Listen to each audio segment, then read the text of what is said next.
Alhamdulillah wassalatu wassalamu ala Rasulillah wa ala alihi wa sahbihi wa mawalah wa la hawla wa la quwata illa billahi wa ba'du. Kita lanjutkan kajian kita, masih membahas kitab Minhajul Muslim, dan kita masuk pada pasal yang ke-12, iman kepada qada dan juga qadar Allah subhanahu wa ta'ala. Pembahasan ini adalah pembahasan yang sangat penting sekali, karena beriman kepada qada dan qadar Allah subhanahu wa ta'ala adalah bagian daripada rukun iman, di mana seorang muslim tidak boleh tidak kecuali harus beriman dengan qada dan qadar. Ma'asyiral muslimat yang dimuliakan Allah subhanahu wa ta'ala, setiap manusia, saya, ibu-ibu ataupun siapapun, semua sudah dicatat oleh Allah subhanahu wa ta'ala dalam catatan yang umum yang disebut dengan Lauhil Mahfuz. Baik kelahirannya, baik rizkinya, baik kebahagiaannya, celakanya, bahkan sampai kepada su'ul khatimah dan husnul khatimah, semua dicatat Allah subhanahu wa ta'ala. Dari sini Allah subhanahu wa ta'ala berfirman dalam surah Al-Qamar ayat 49, Inna kulla syai'in khalaqnahu biqadar. Sesungguhnya kami menciptakan segala sesuatu itu ditentukan dengan takdir Allah subhanahu wa ta'ala. Bahkan tidak ada orang yang lepas daripada catatan takdir. Semua makhluk yang Allah subhanahu wa ta'ala ciptakan, termasuk kita, tidak ada yang lepas daripada takdir Allah subhanahu wa ta'ala. Lalu apa faedahnya? Seorang muslim itu harus beriman dengan qada dan qadar itu. Begini Bu ya, di masyarakat terutama di orang-orang awam, terkadang di antara mereka apabila ditimpa musibah, apakah musibah berupa kelaparan, susah ekonomi, meninggal orang yang dicintai, kenakalan anak-anak, atau musibah-musibah yang lainnya. Terkadang musibah-musibah itu dijadikan oleh manusia sebagai itab ilallah, celaan kepada Allah subhanahu wa ta'ala. Padahal jangan sampai menjadikan musibah yang Allah subhanahu wa ta'ala turunkan kepada kita itu celaan bagi Allah. Tak jarang di masyarakat kita sering mendengar apabila ditimpa musibah kemiskinan, maka mereka akan mengatakan, kenapa saya selalu ditimpa kemiskinan, kenapa orang, atau orang yang ditimpa penyakit yang berkepanjangan, Terkadang dia menyalahkan Allah Subhanahu wa ta'ala dan mengatakan, kenapa si aku saja yang kena penyakit ini? Kenapa orang lain tidak? Atau mungkin perceraian, atau mungkin kenakalan anak-anak. Terkadang objek yang disalahkan itu adalah Allah Subhanahu wa ta'ala. Padahal semua sudah ditakdirkan Allah Subhanahu wa ta'ala. Harusnya kalau seandainya seorang mendapatkan musibah dari Allah Subhanahu wa ta'ala, dia meminta kepada Allah untuk Allah selesaikan musibah ini. Karena Allah yang membuat musibah, Allah yang mengangkatnya. Makanya Allah mengatakan, ma asaba min musibatin illa biidznillah. Tidak ada sebuah musibah pun yang menimpa seorang manusia kecuali semua karena izin dari Allah Subhanahu wa ta'ala. Kemungkinan Allah Subhanahu wa ta'ala ingin mengangkat derajat orang tersebut. Kemungkinan Allah Subhanahu wa ta'ala ingin menghapuskan dosa-dosa orang tersebut. Atau kemungkinan Allah sedang menegur karena dia sudah melampaui batas dari ketentuan Allah dan Rasulnya. Harusnya kembali kepada kita, bukan menyalahkan pencipta kita. Makanya salah satu yang bisa melapangkan dada ketika saat-saat Allah memberikan musibah kepada kita itu, yang paling besar adalah karena adanya keimanan kepada qadha dan qadar Allah Subhanahu wa ta'ala, bahwa apa yang sedang kita alami hari ini itu sudah dicatat 500 tahun sebelum Allah Subhanahu wa ta'ala menciptakan langit dan bumi, apalagi menciptakan kita. Makanya kemudian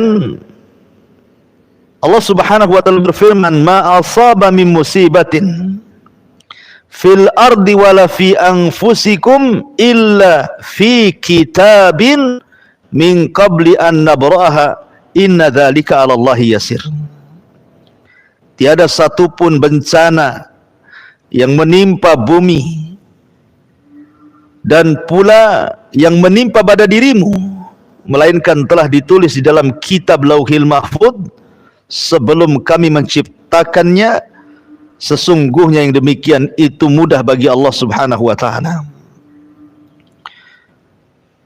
Jadi kalau seandainya seseorang mengalami musibah,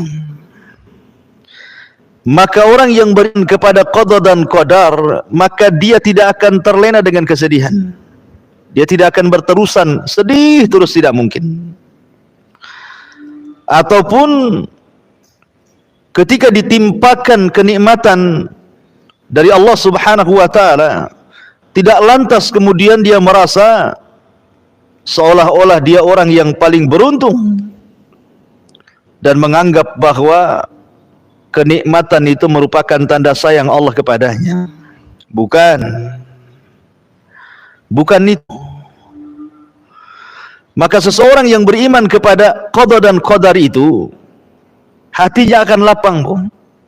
Kalau memang ada musibah yang menimpa, maka dia tidak akan berlarut dengan kesedihan. Dan kalau dia mendapatkan kenikmatan, tidak mungkin bergembira sampai melupakan yang lainnya. Itulah pentingnya beriman dengan qada dan qadar. Contoh, pamannya ibu disakiti oleh teman, disakiti oleh manusia dengan ucapan-ucapannya yang menyakitkan, difitnah, dibuli, dicaci, dimaki, dighibah, atau yang lainnya. Tentu ucapan manusia terkadang menyempitkan dada, Bu. Betapa banyak gara-gara ucapan manusia sempit dadanya, yang kemudian mengakhiri dengan cara ingin membunuh dirinya, atau seolah-olah dia menjadi orang yang tidak berguna, atau mungkin menyalahkan Allah, kenapa aku jadi objek gibahan manusia. Tapi kalau dia beriman dengan qada dan qadar, sesungguhnya yang menimpa hari ini, kenapa orang membicarakan kita, memfitnah kita, boleh jadi sudah ditulis Lauhil Mahfuz 500 tahun sebelum Allah menciptakan langit dan bumi, sehingga kita tenang. Kita tenang, enggak apa-apa mereka ngomong tentang dia. Sudah ditulis Lauhil Mahfuz. Cuman kejadiannya baru sekarang. Makanya kemudian orang yang beriman kepada qada dan qadar itu hatinya tenang. Karena semua sudah ditakdirkan. Semua sudah dicatat. Tidak ada yang meleset bagi Allah.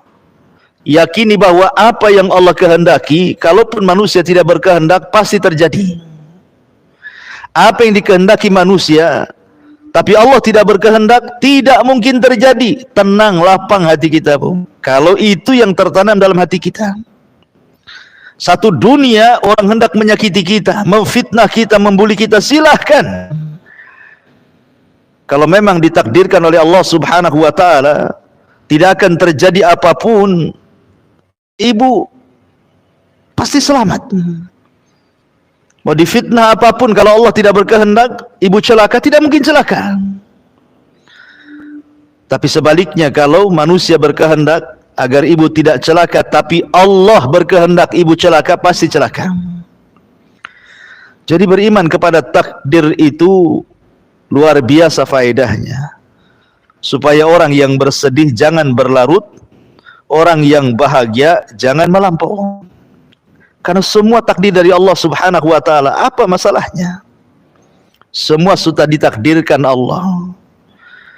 Orang yang dicintai meninggal, memang sudah ditakdirkan harus meninggal. Kemudian kalau seandainya disempitkan usahanya, memang sudah ditakdirkan sedang disempitkan usahanya. Kalau seandainya ada masalah-masalah yang lain, memang sudah ditakdirkan seperti itu. Tapi ada sebuah keyakinan dalam hati kita, inna ma'al usri yusra.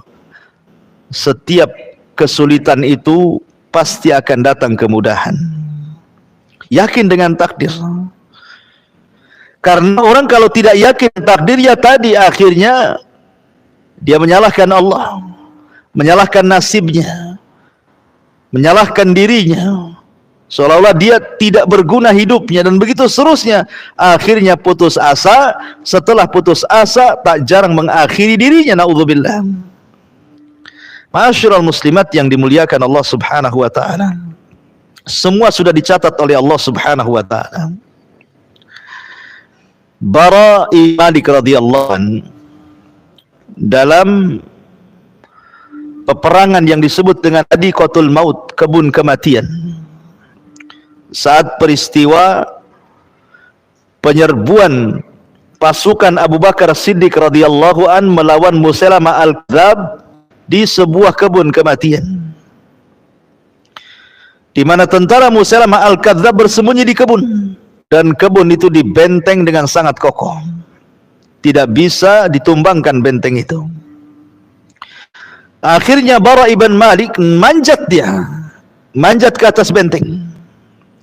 Kemudian dia terjun ke balik benteng sambil menyerang penjaga-penjaga benteng, dan dia berhasil membuka benteng sehingga para sahabat masuk dan berhasil menaklukkan tentara Musailamah al-Kadzab.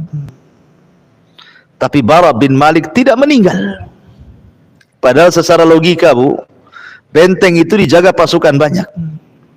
Dia loncat ke balik benteng untuk membukakan benteng itu, sehingga dia harus berperan, berhasil membuka benteng. Tapi karena Allah belum mentakdirkan ajalnya, ya selamat dia. Ya, karena karena takdir Allah Subhanahu wa ta'ala.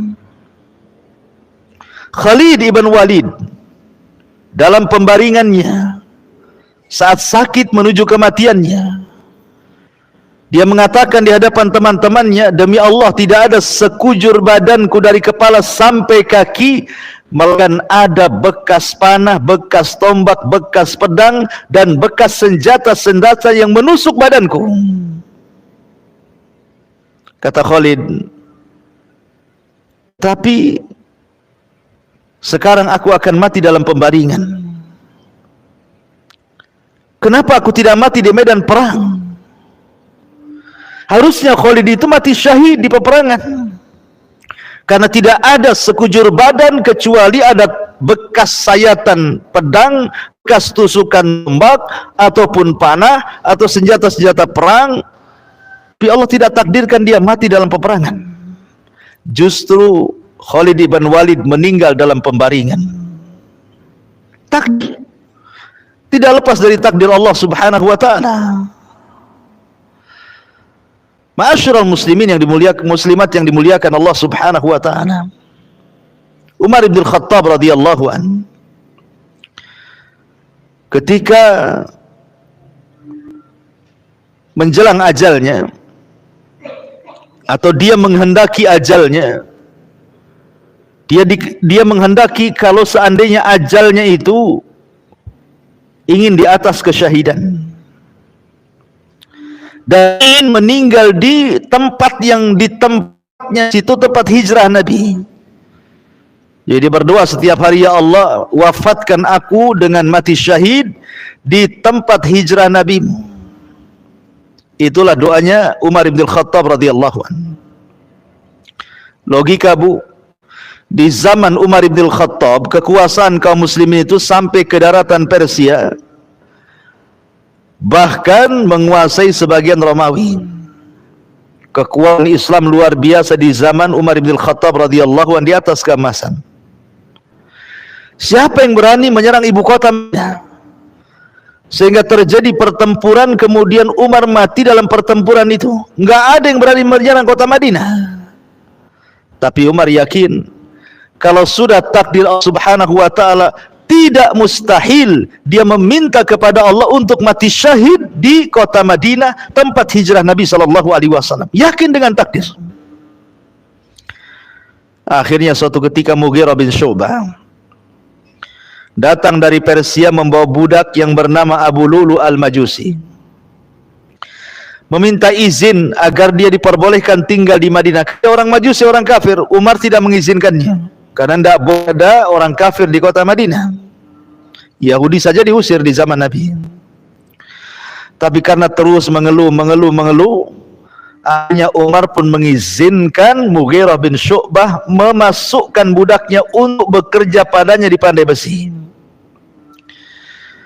Maka ketika suatu hari Umar bin Khattab datang ke pandai besinya, Mughirah bin Syu'bah bertemu dengan Abu Lu'lu. Kemudian karena dia piawai dalam membuat senjata, kata Umar bin Khattab, wahai Abu Lu'lu, buatkan untukku pisau yang bagus. Kata Abu Lu'lu, siap wahai Amirul Mukminin, aku akan siapkan dan buatkan pisau yang bagus, pedang yang bagus, bahkan pisau ini akan dibicarakan barat dan timur. Umar tidak paham maksudnya dibicarakan barat dan timur itu. Rupanya Abu Lu'lu punya dendam ditaruh kepada Umar bin Khattab karena Umar berhasil menaklukkan Persia. Maka di suatu malam ketika Umar sedang sholat subuh, Abu Lu'lu masuk dalam barisan saf salat subuh tanpa ada yang mengenali. Ketika sudah rakaat pertama, dia sudah di saf pertama, akhirnya dia tusuk Umar bin Khattab dari belakang beberapa tusukan. Dengan sebab itu Umar bin Khattab meninggal dunia. Ditusuk Abu Lu'lu. Dan keinginan Umar untuk mati syahid Allah kabulkan. Di tempatnya Rasul Allah kabulkan. Dia dibunuh oleh seorang Majusi yang tidak pernah sujud dan kepada Allah, dia kafir. Makanya ketika Umar bin Khattab bertanya kepada Ibnu Umar, man qatalani, siapa yang membunuhku wahai Ibnu Umar? Maka putranya mengatakan, Aba Lu'lu ya abi, Abu Lu'lu ya abi. Kata Umar, apakah budaknya Mughirah? Iya, kata Ibnu Umar. Umar pun dengan bangga dan senangnya menengadahkan tangan ke langit dan mengatakan, alhamdulillah alladzi qatalani lam yu'min billahi aw lam yasjud lillahi walau kana sajdah. Segala puja dan puji hanya milik Allah yang telah membunuhku adalah seorang laki-laki yang tidak pernah sujud walaupun sekali sujud, alias mati syahid. Kenapa Umar yakinnya dia berdoa seperti itu, ingin mati syahid, ingin meninggal di kota tempat hijrahnya Rasul, karena Umar itu yakin dengan qadar, yakin dengan takdir. Kalau Allah takdirkan bisa terjadi kan, walaupun itu mustahil. Kan mustahil Umar akan perang gitu ya di kota Madinah. Siapa yang berani merangi Madinah? Tapi yang namanya qada dan takdir itu tidak ada yang mustahil. Semua sudah dicatat di Lauhil Mahfuz. Rizki seseorang sudah dicatat, umur seseorang sudah dicatat. Jadi kalau sudah dicatat seperti rizki sudah dicatat, lah buat apa merampok? Buat apa mencuri? Buat apa takut dengan rizki? Takut dengan kejahatan, takut dengan PHK, takut dengan gulung tikar. Kemudian berbuat maksiat, harus merampok, harus mencuri, harus korupsi. Bukankah Allah sudah mentakdirkan manusia itu takdir rizkinya masing-masing, bahkan tidak akan diwafatkan kecuali disempurnakan rizkinya. Makanya sering saya ceritakan, ketika ada seorang pengemis datang ke rumah Ali radhiyallahu an, kemudian Ali radhiyallahu an menjanjikan akan memberikan 4 dirham atau 4 dinar. Tapi Ali lupa meletakkan 4 dirham itu di mana letaknya. Karena kelamaan, maka sang pengemis ini pulang dan mencuri pelana kuda Ali. Setelah pergi, akhirnya uang itu baru ingat ada di mana. Setelah diambil uang itu, kemudian keluar hendak beri pengemis tadi, pengemisnya pula sudah pergi. Akhirnya kemudian datanglah pembantu Ali radhiyallahu anhu dan mengatakan, "Ya Amirul Mukminin, pelana kuda kita ada yang curi. Dia hilang di atas kudanya." Maka Ali radhiyallahu anhu mengatakan, "Kalau begitu aku memiliki 4 dirham.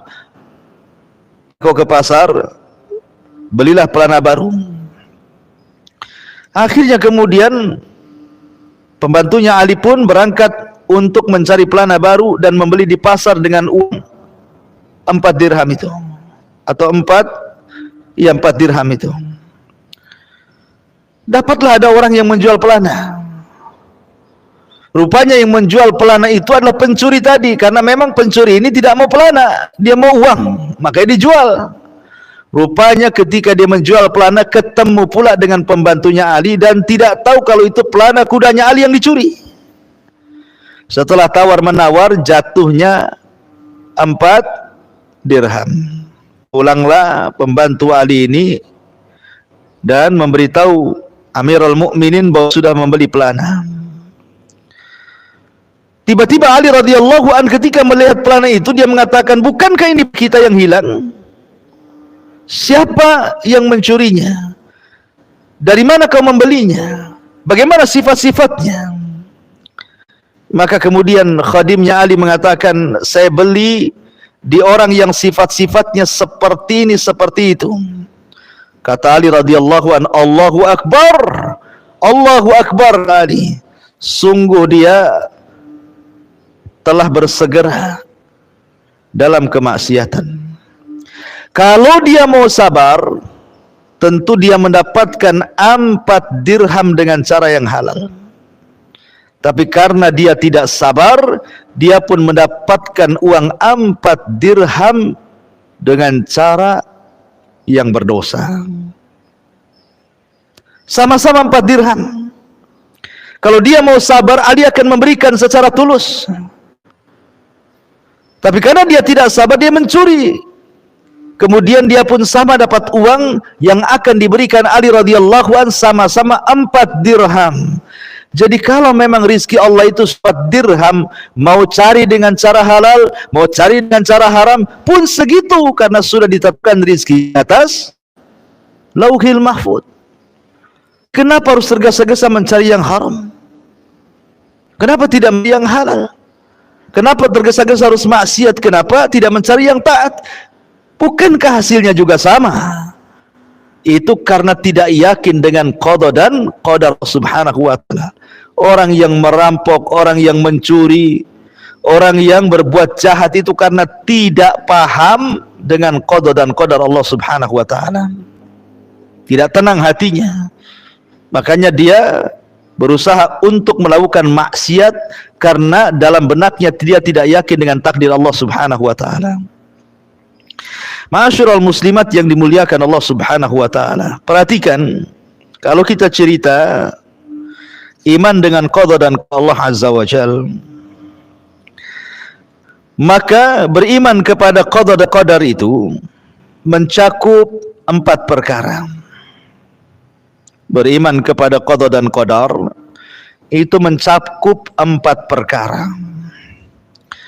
Siapa yang mengimani 4 perkara dan paham dengan 4 perkara ini, berarti dia telah beriman kepada qada dan qadar.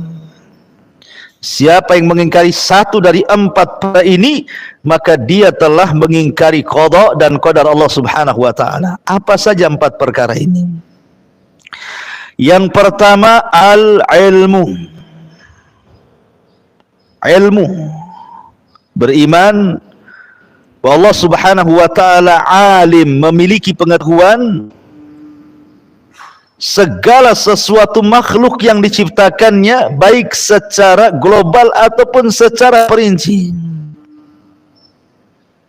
Jadi Allah Subhanahu wa taala Maha tahu yang telah, yang sedang, yang akan datang, bahkan kalau seandainya terjadi sesuatu yang mustahil sekalipun, pasti Allah tahu.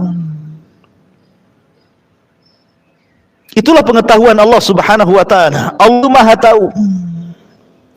Tahu kebutuhan kita itu apa, Allah tahu. Sehingga kalau Allah Maha tahu dan kita yakin Allah Maha tahu, lalu buat apa kemudian orang itu bersedih? Bukan Allah Maha tahu. Kalau kita mengangkat kedua tangan kepada Allah Azza wa Jalla agar dilepaskan dari kesulitan, Allah Maha tahu. Allah tahu akan hamba-hambanya, akan kita itu Allah tahu. Apa yang dihajatkan kita, apa yang tidak dihajatkan kita, Allah tahu. Sehingga ketika kita memiliki keyakinan bahwa Allah mengetahui atas segala sesuatu, tenang kita. Lah pengetahuan Allah Subhanahu wa taala dituangkan dalam catatan, dan tidak semuanya. Sebagian pengetahuannya diletakkan dalam catatan Allah Subhanahu wa taala yang diletakkan di Lauhil Mahfuz. Jadi Allah sudah mencatat di ilmunya segala sesuatu yang akan terjadi sampai kiamat bangkitkan. Ketika Allah Subhanahu wa taala menciptakan pena ataupun qalam, maka Allah katakan, catatlah segala sesuatu yang akan terjadi sampai kiamat dibangkitkan. Jadi semua sudah dicatat. Semua sudah dicatat. Kita ini sudah dicatat, rizki kita sudah dicatat, umur kita sudah dicatat, hidup dan mati kita sudah dicatat, bahagia dan celaka kita sudah dicatat, sul khotimah dan husnul khotimah sudah dicatat. Tetapi ingat, jangan pula dijadikan dalil bahwa ketika Allah Subhanahu wa taala mencatat semua apa yang akan berlaku sampai kiamat dibangkitkan, ada pula orang yang mengatakan, kalau seandainya si fulan itu kafir, si fulan itu fasik, si fulan itu maksiat, saya kan maksiat karena catatan saya bermaksiat, makanya saya maksiat. Seolah-olah orang ini berdalil dengan alur catatan, sehingga akhirnya maksiat dilegalkan gara-gara berdalil dengan catatan. Ya, aku ini seperti ini, suka dengan laki-laki sesama jenis, ya karena memang sudah dicatatnya seperti itu, mau diapain katanya. Sudah takdir seperti itu, sudah catatannya seperti itu, dan catatan itu tidak mungkin dirubah katanya. Nggak boleh berdalil seperti itu, karena seseorang itu melakukan kekufuran, kefasikan, itu karena ikhtiarnya, kehendaknya. Allah tidak memaksa dia harus seperti itu, karena Allah tidak pernah memaksa hambanya. Bahkan Allah berikan pilihan, wahadainahu najdain. Kami pilihkan dua jalan, ini jalan kufur, ini jalan beriman. Jangan berdalil dengan takdir akan sebuah kemaksiatan. Karena maksiat itu memang takdir Allah, tapi kehendak Anda yang bermaksiat. Allah tidak berkehendak. Si fulan tahu bahwa si Anu akan bermaksiat, kemudian dia, bukan berarti kemudian ketika dia maksiat itu karena pengetahuan Allah dan catatan Allah akhirnya dia maksiat. Tidak. Allah subhanahu wa ta'ala tetap memberikan masyiah, kehendak, dan makhluk juga punya kehendak, sehingga ketika dia bermaksiat kepada Allah itu karena kehendaknya, bukan karena catatannya. Makanya yang nomor 3 selain daripada beriman dengan ilmu Allah, beriman dengan catatan Allah subhanahu wa ta'ala, juga beriman dengan al-masyiah, beriman dengan kehendak Allah subhanahu wa ta'ala. Wa ma tasha'u illa an yasha'ahu rabbul alamin. Apa yang kalian kehendaki kecuali juga Allah berkehendak, tetapi kehendak menjadi bawah kehendak Allah subhanahu wa ta'ala. Kemudian yang terakhir ada yang disebut dengan al-khalqu, Allah yang menciptakan segala sesuatu. Jadi kalau Allah subhanahu wa ta'ala mengetahui, kemudian sebagian pengetahuannya dicatat, dan tidaklah Allah mencatat kecuali karena masyiah kehendaknya, kemudian diciptakannya, kemudian kita beriman dengan 4 perkara ini, tenang kita dibuatnya, karena masing-masing kita ini punya catatan. Ketika ibu dalam perut janin, kan datang tuh malaikat mencatat rizkinya, mencatat bahagianya, mencatat celakanya, mencatat sul khotimahnya, mencatat sul khotimahnya. Semua sudah dicatat atas kehendak Allah dan atas ilmu dari Allah subhanahu wa ta'ala. Kemudian Allah subhanahu wa ta'ala menciptakan hal yang sudah ditulis berdasarkan ilmunya, berdasarkan kehendaknya, maka jadilah sebuah peristiwa. Mungkin ibu diejek orang, mungkin ibu dihina orang, mungkin ibu digibah orang, ya tenang saja, karena tidak lepas daripada takdir Allah subhanahu wa ta'ala. Lisan mereka juga yang menggibah ibu itu tidak keluar dari takdir. Lisan orang yang menggibah ibu itu loh, tidak keluar dari takdir. Walaupun dia mencaci, memaki untuk mencelakakan kita, sampai dia kemudian membuat isu hoax kemana-mana, ucapan dia tidak lepas dari takdir Allah.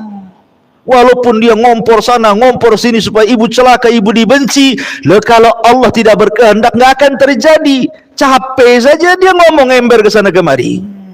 Jadi kita tidak lepas dari takdir, sebagaimana dia pun tidak lepas dari takdir.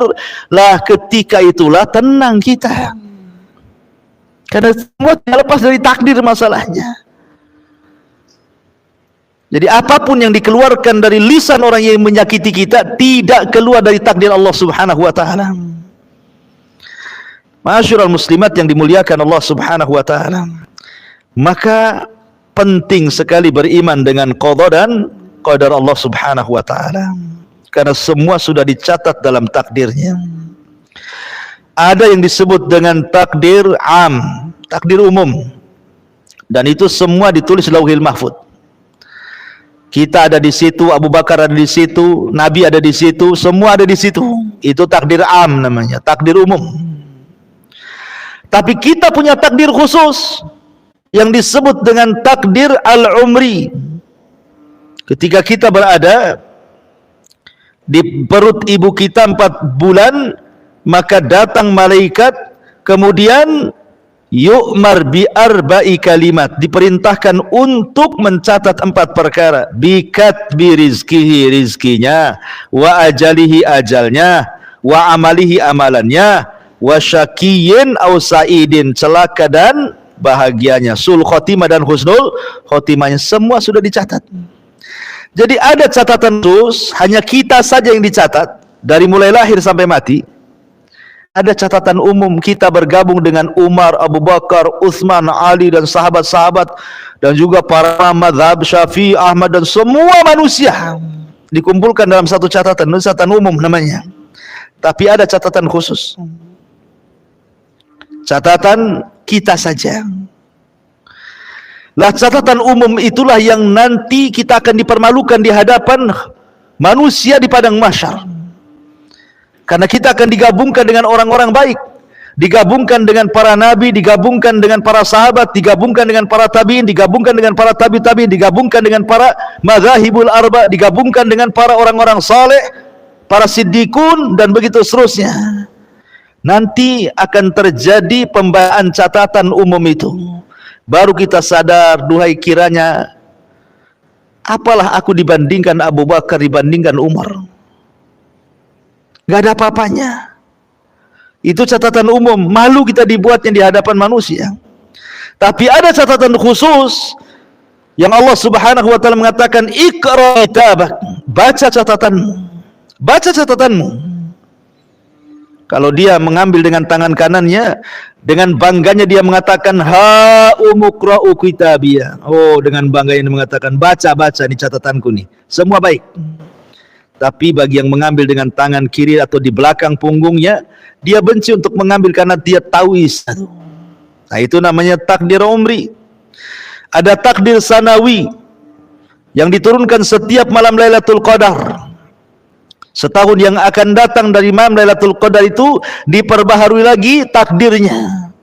Kemudian ada takdir harian yang disebut dengan al-yaumi, di mana Allah mengatakan kulla yaumin huwa fi sya'n. Allah itu setiap hari penuh dengan kesibukan, di mana Allah membuat seseorang sakit, membuat seseorang sembuh, membuat seseorang hidup, membuat seseorang mati, membuat seseorang kaya, membuat seseorang miskin, membuat seseorang gembira, membuat seseorang sedih, membuat orang tertawa, orang menangis. Setiap hari Allah itu sibuk. Itu namanya takdir yaumi. Ya. Lah hal-hal yang seperti ini harus diimani. Ma'asyiral muslimat yang dimuliakan Allah Subhanahu wa taala, tapi takdir Allah itu perkara gaib. Maka disebutkan di sini, wa indahu mafatihul ghaibi la ya'lamuha illahu wa ya'lamu ma fil barri wal bahri wa ma tasqutu min waraqatin illa ya'lamuha wa la habatin fi dhulumatil ardi wa la ratbin wa la yabisin illa fi kitabim mubin. Dan pada sisi Allah kunci-kunci semua yang gaib, tak ada yang mengetahuinya kecuali Dia sendiri. Dan Dia mengetahui apa yang ada di daratan, yang ada di lautan, dan tidak ada helai daun pun yang gugur melainkan Dia mengetahuinya, dan tidak jatuh sebutir biji pun dalam kehidupan bumi kecuali Dia mengetahuinya. Bahkan sesuatu yang basah dan yang kering melainkan tertulis dalam kitab yang nyata di Lauhil Mahfuz. Kita tidak tahu takdir kita, karena wa indahu mafatihul ghaib. Di sisi Allah lah kunci-kunci segaiban, termasuk takdir manusia itu gaib bagi kita. Karena Dia gaib kita, Bu, maka jangan berdalil dengan takdir. Ada seorang sahabat datang kepada Nabi SAW, "Ya Rasulullah, kalau saya takdirnya di neraka, buat apalah aku beramal? Buat apalah aku capek-capek sholat, capek-capek puasa, mengeluarkan harta zakat, toh nanti juga takdirnya masuk neraka?" Ya masuk neraka juga, nggak ngaruh sholatnya. Ataupun sebaliknya, orang ini hendak berdalil dengan takdir. Sama dengan orang sekarang kan itu. Ketika dia punya penyakit LGBT umpamanya, kan suka sesama jenis atau lesbi, kemudian kita ingatkan itu perbuatan kaum Lut, bahaya, akan dilaknat, kau akan masuk neraka. Apa katanya? Ini sudah takdirnya, Ustaz. Sudah takdir, sudah ditulis Lauhil Mahfuz. Anda tahu emang kapan ropong Lauhil Mahfuz sehingga Anda takdirnya seperti itu? Anda itu punya penyakit seperti itu karena kehendak Anda. Kalau Anda berusaha untuk sembuh, bisa sembuh, kan itu bukan takdir. Makanya kenapa Nabi SAW menepis hujah takdir itu di hadapan para sahabat, dan Rasul mengatakan, kalian lo tidak tahu isi takdir itu apa. Kata Nabi SAW, fakullun muyassarun lima khuliqalahu. Fakullun muyassarun lima khuliqalahu. Kalian semua, sudahlah, i'malu, beramallah, kalian akan dimudahkan sesuai dengan apa yang telah diciptakan kepada kalian, ditakdirkan kepada kalian. Kalian akan dimudahkan sesuai dengan takdir kalian. I'malu, beramal saja. Kemudian Nabi SAW membacakan, fa amma a'ta wattaqa wa saddaqa bil husna fasanuyassiruhu lil yusrah. Adapun orang yang suka memberi dengan ilmunya, dengan hartanya, dengan pengetahuannya, dalam rangka mengikhlaskan diri kepada Allah, takwa, dan dia percaya dengan sorga dan juga nikmatnya, fasanuyassiruhu lil yusra. Sudah mudah langkahnya, Allah mudahkan. Mudah dia salat, mudah dia puasa, mudah dia sedekah, Allah mudahkan lagi. Jadi kalau seandainya seseorang itu melaksanakan salat 5 waktu, rajin dia, kemudian setelah itu dia berusaha untuk menempel dengan yang sunnah-sunnah, mulai qiyamul lail dia lakukan, duha dia lakukan, terus akhirnya nambah lagi dengan sunnah-sunnah yang lainnya, kemudian merembet ke puasa, merembet ke sedekah, merembet ke yang lainnya, maka kalau itu terus setiap hari kita perbaiki ibadah kita, makin ditambah, pasti Allah akan akhiri kita seperti itu. Kita akan meninggal di atas ibadah. Tapi kalau sehari-hari orang itu bermaksiat, jadi Allah akhiri seperti itu. Yang jelas bahwa kata Rasul, i'malu, beramal solehlah, karena kalian akan dimudahkan sesuai dengan takdir kalian. Makanya kenapa Allah Subhanahu wa taala berfirman, fa idza faragta fansab wa ila rabbika farghab. Kalau sudah melakukan amal soleh yang satu, maka beranjak kepada amal soleh yang kedua. Apabila yang kedua sudah selesai, beranjak kepada yang ketiga. Apabila yang ketiga selesai, beranjak kepada yang keempat. Seperti Abu Bakar Siddiq radhiyallahu anhu, dia puasa dalam satu hari. Di hari yang sama dia mengikuti jenazah. Di hari yang sama dia cari orang sakit kemudian menjenguknya. Di hari yang sama dia memberikan sedekah kepada fuqara wal masakin. Begitulah Abu Bakar Siddiq radhiyallahu anhu, dan orang yang terus seperti itu akan diakhiri seperti itu. Tapi orang yang tidak seperti itu, justru dia menyibukkan diri dengan maksiat, boleh jadi dia akan diakhiri seperti itu di atas kemaksiatan kepada Allah. Karena orang itu diwafatkan sesuai kebiasaannya. Lah, karena kita tidak tahu takdir Allah seperti apa, maka cukuplah kita beramal. Tidak usah menerka-nerka takdir saya di neraka, takdir saya di sorga, takdir saya begini, takdir saya begitu. Emang karena Anda melihat, meneropong lauhil mahfuz sehingga tahu isinya yang Allah takdirkan kepada kita. Ingat, semua adalah kegaiban, dan itu hanya Allah Subhanahu wa taala yang tahu.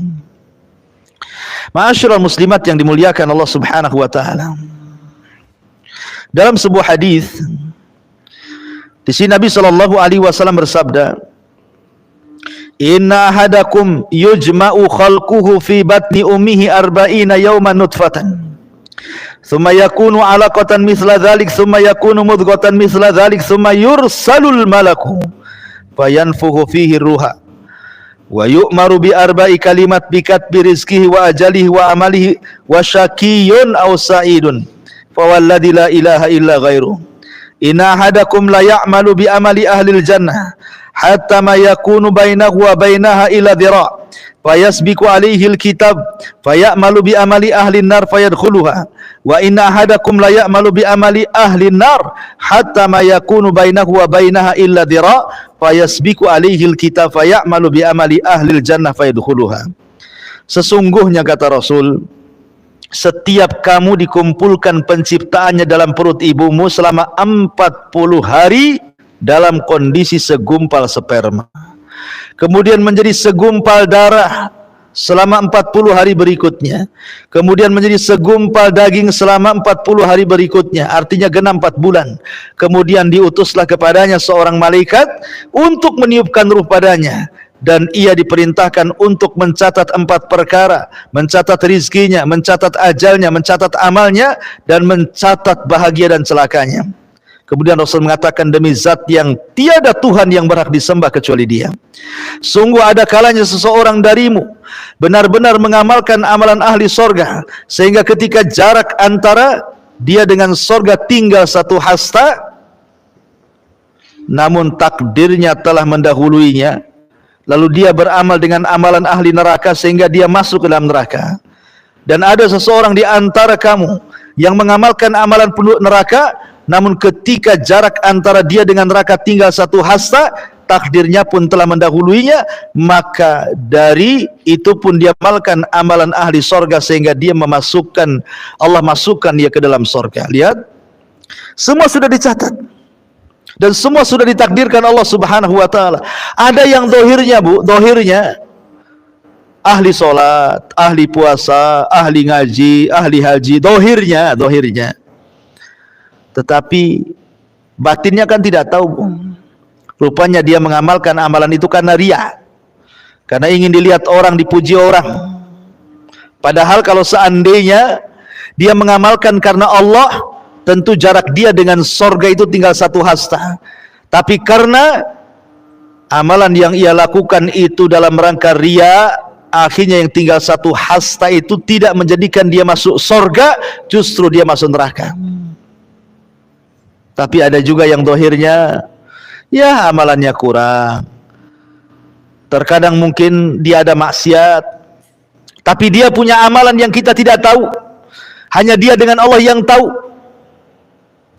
Mungkin amalan itu sangat ikhlas dan sangat berharga bagi dia di hadapan Allah.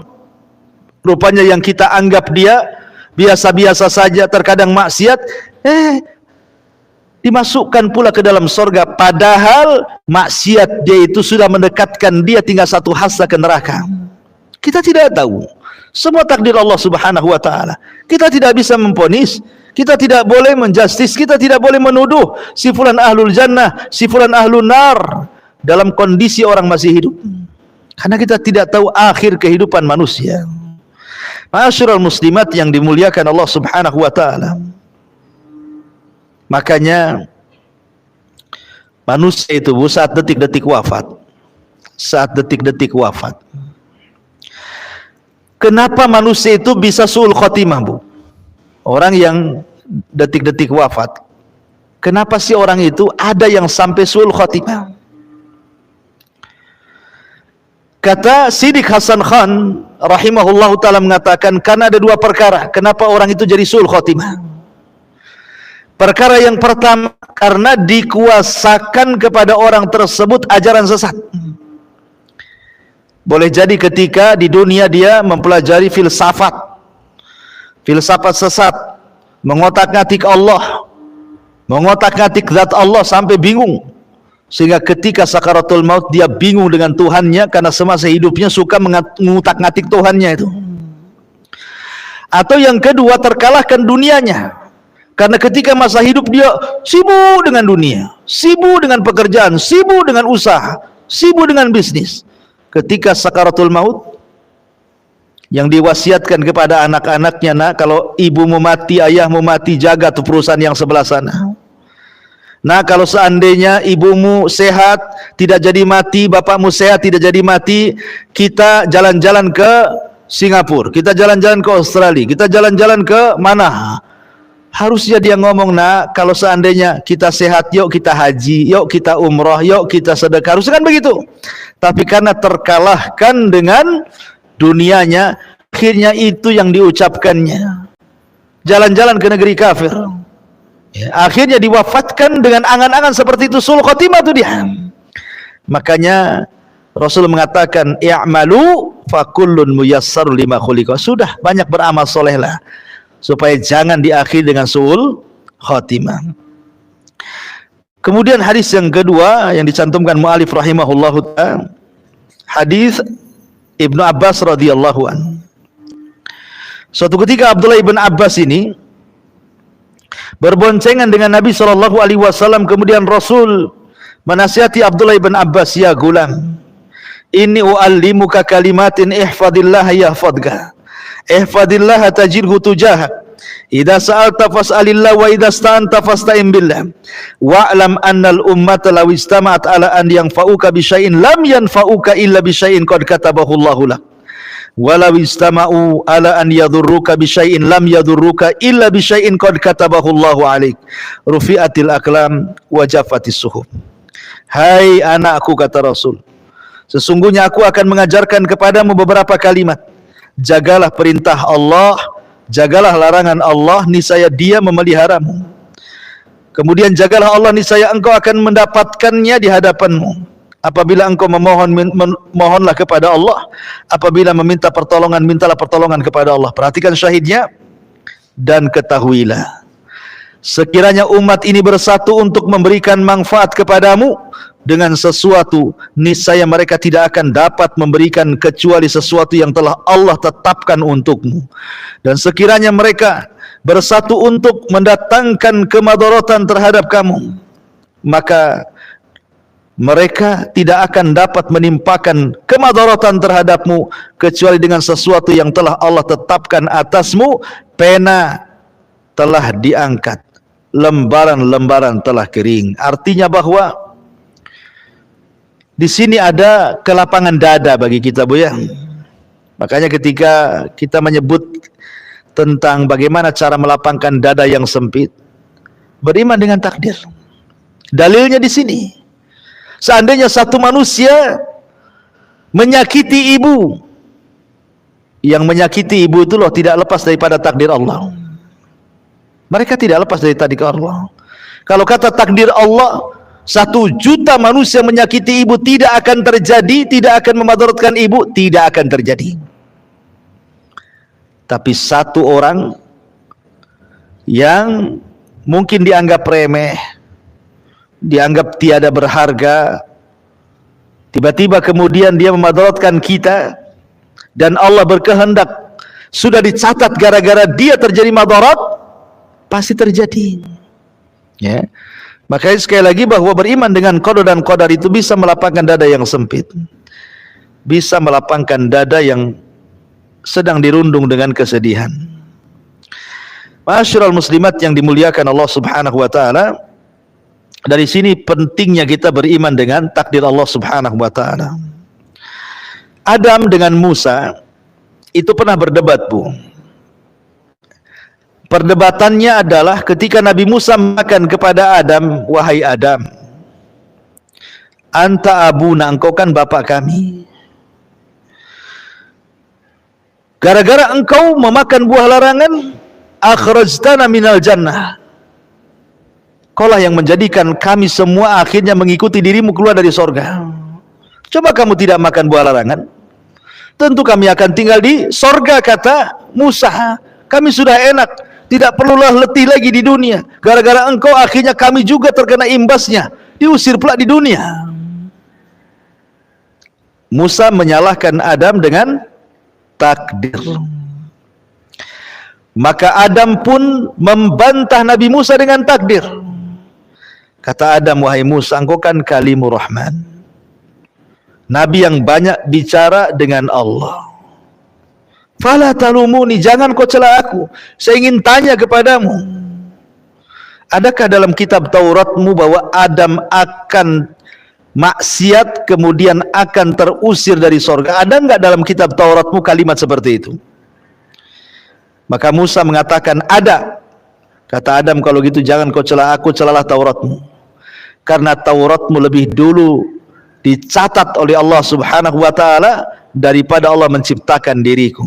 Coba di Tauratmu tidak ada kalimat itu, aku tidak mungkin memakan buah larangan dan tidak mungkin pula diusir dari sorga. Karena Tauratmu yang mengatakan seperti itu, makanya aku terusir dari sorga dan memakan buah larangan. Masing-masing berhujah dengan takdir. Tapi Adam bisa mengalahkan hujahnya Nabi Musa. Ya. Jadi jangan berhujah dengan takdir. Yang sudah berlalu, sudahlah berlalu. Jangan diingat-ingat kembali.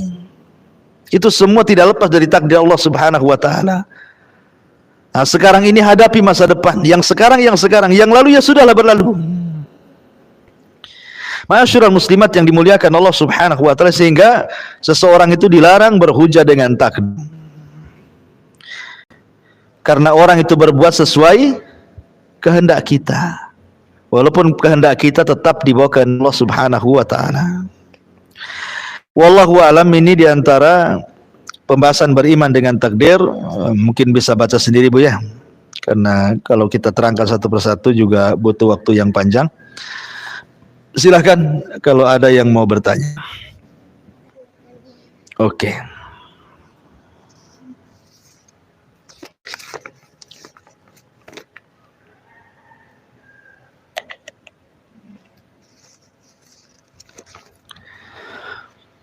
Ustadz, Allah memberi akal pikiran kepada manusia untuk menjalani kehidupan.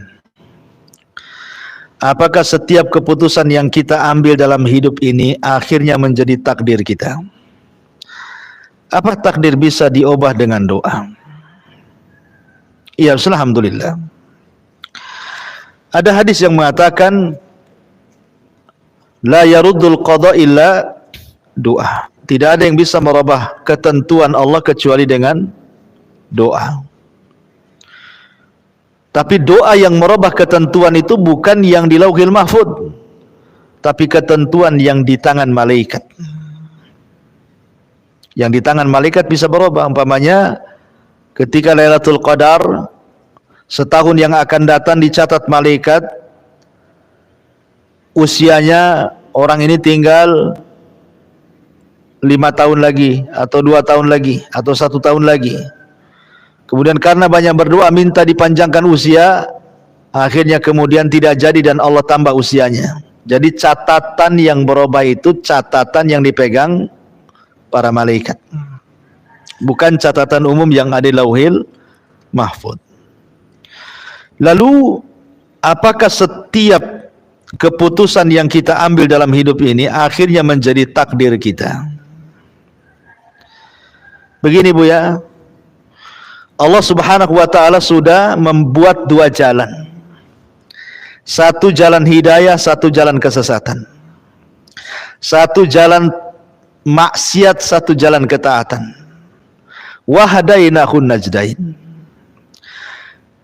Kemudian Allah Subhanahu wa taala membekali kita dalam menghadapi 2 jalan itu dengan berbagai macam bekal. Mulai dari kedua mata bisa melihat, kedua telinga bisa mendengar, lisan bisa bicara, tangan bisa bergerak, kaki bisa melangkah, otak bisa berpikir, perasaan bisa merasa.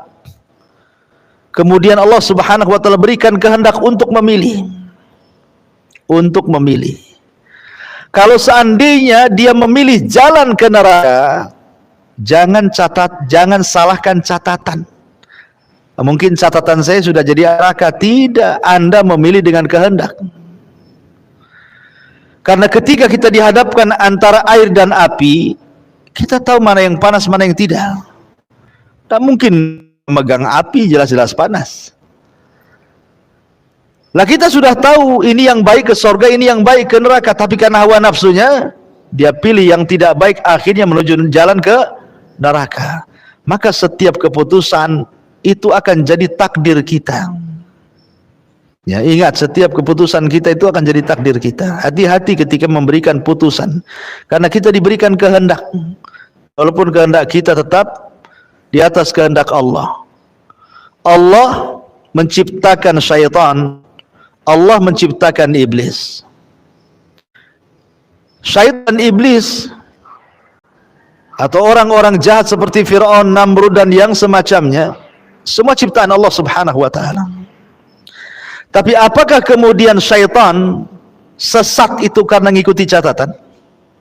Iblis itu sesat karena mengikuti catatan? Tidak. Makanya kemudian iblis menyalahkan Allah, fabima aghwaytani, karena engkau sudah menyesatkan aku. Siapa yang menyesatkan kamu? Allah tidak menyesatkan iblis. Iblis yang mau sesat sendiri. Tapi iblis menyalahkan Allah, fabima aghwaytani, gara-gara engkau aku sesat, kata iblis. Dia yang mau sesat sendiri kok Allah disalahkan. Kan Allah Subhanahu wa taala sudah memberikan jalan terbaik bagi iblis. Jin yang soleh, tapi gara-gara hasad dia tersesat sendiri. Akhirnya dia menentang perintah Allah Subhanahu wa taala, kemudian menghasut Adam dan Hawa. Jadi setiap keputusan yang kita ambil dalam hidup ini bisa jadi takdir kita. Maka hati-hati dalam memberikan keputusan. Ya. Wallahu a'lam. Taib, Ustadz, apakah seseorang wanita bisa mendapatkan pahala salat syuruk? Bisa. Hadis tentang keutamaan syuruk mencakup laki-laki dan wanita. Cuman ibu kan bisa di rumah. Habis subuh, ibu nggak usah beranjak dari tempat. Salat ibu, ngaji, zikir, nunggu sampai jam 6. Ketika matahari meninggi 1 tombak, ibu salat 2 rakaat. Maka pahalanya sama dengan haji dan umrah secara sempurna. Kalau laki-laki di masjid. Jika takdir sudah ditentukan dalam catatan, apakah cara menuju takdir itu Allah tentukan juga atau tergantung dari usaha dan kehendak manusia tersebut? Pertama, kita tidak tahu takdir kita apa. Tetapi Rasul mengatakan i'du, berarti di sini disuruh kita usaha, Bu. Usaha. Maka barang siapa yang suka memberi, kemudian bertakwa, kemudian membenarkan, surga usahanya sudah mudah. Dia mudah sholat, mudah amal soleh, mudah puasa, mudah zakat, Allah mudahkan lagi. Tapi kalau orang itu sudah sulit sholat, sulit puasa, malas haji, malas zakat, malah maksiat, maka Allah persulit lagi dia untuk beribadah. Dan kita bisa rasakan kan, Bu? Coba lagi nih logikanya, Bu, ya. Ibu ibadah, coba dari sekarang baca Quran, pagi, siang, sore baca Quran, malam tahajud, pagi duha, kemudian suka datang ke majelis ta'lim. Itu semangat ibadah itu setiap hari akan meningkat, Bu. Karena iman itu bertambah dan berkurang. Iman itu bertambah dan berkurang. Tapi ketika ibu kemudian tidak istiqomah dalam ibadah, tiba-tiba kemudian bermaksiat kepada Allah Azza wa Jalla, maka untuk mengawali ibadah itu terasa malas, walaupun sudah bertobat. Maunya maksiat terus, kenapa? Didorong-dorong setan, kok maksiat saja, nggak usah kok ibadah. Akhirnya ketika dia mengikuti hawa nafsunya bermaksiat terus, boleh jadi diakhiri dengan maksiatnya. Tapi orang yang terus istiqomah, berusaha istiqomah, maka diakhiri dengan ibadah. Ya, jadi sekali lagi bahwa digantungkan atas usaha kita.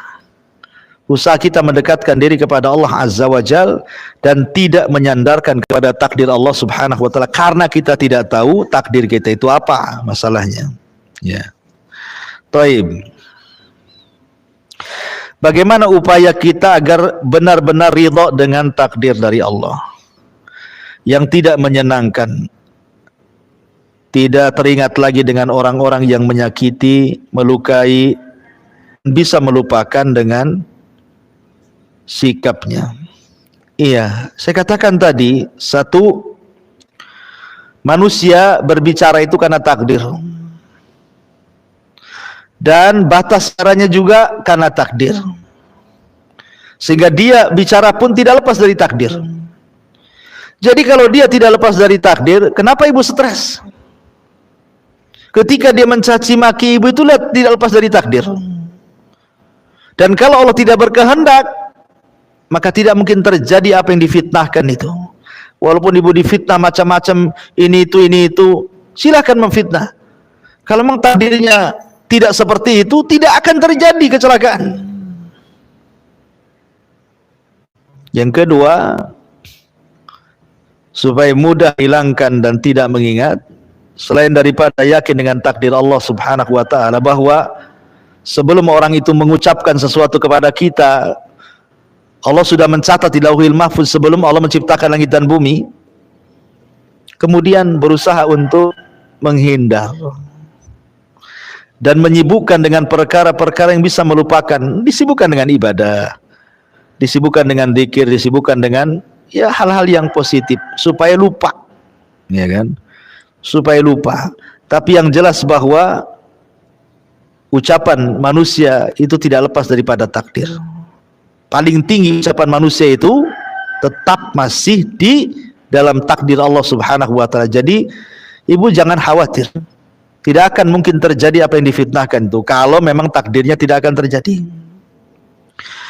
Bagaimana dengan ucapan semoga husnul khatimah kepada orang yang sudah meninggal? Boleh kalau dalam rangka doa.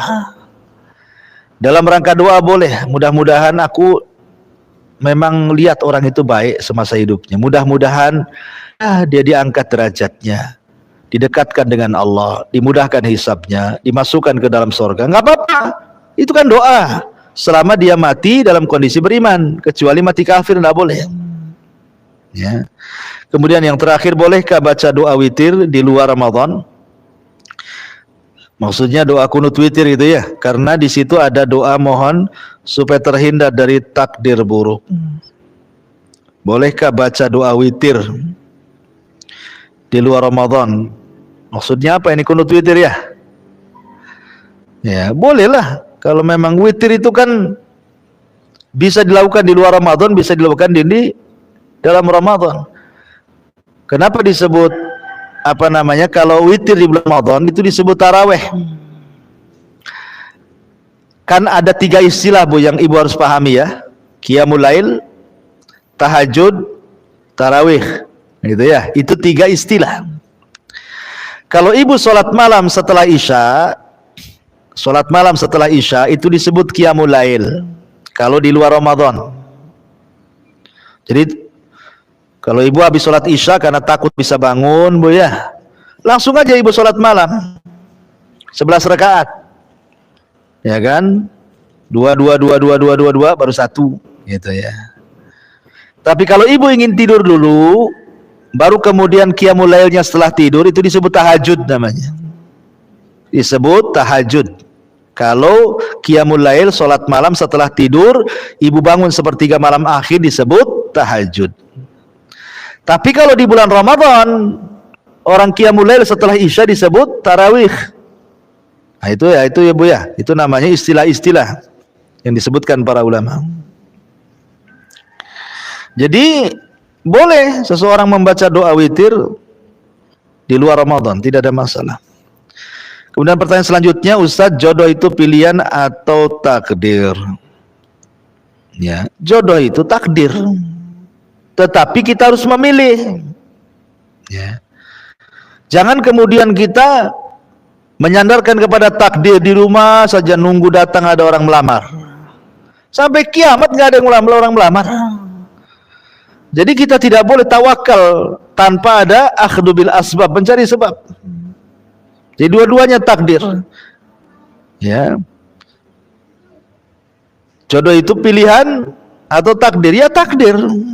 Tapi kita harus memilih, mencari. Ya, karena kan kita tidak tahu takdirnya, makanya harus mencari yang baik agamanya, yang soleh, yang soleha, gitu ya.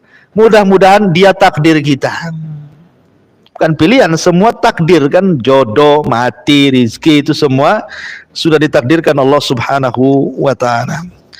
Wallahu a'lam bishawab. Ini yang disampaikan. Insyaallah kita lanjutkan dengan kesempatan.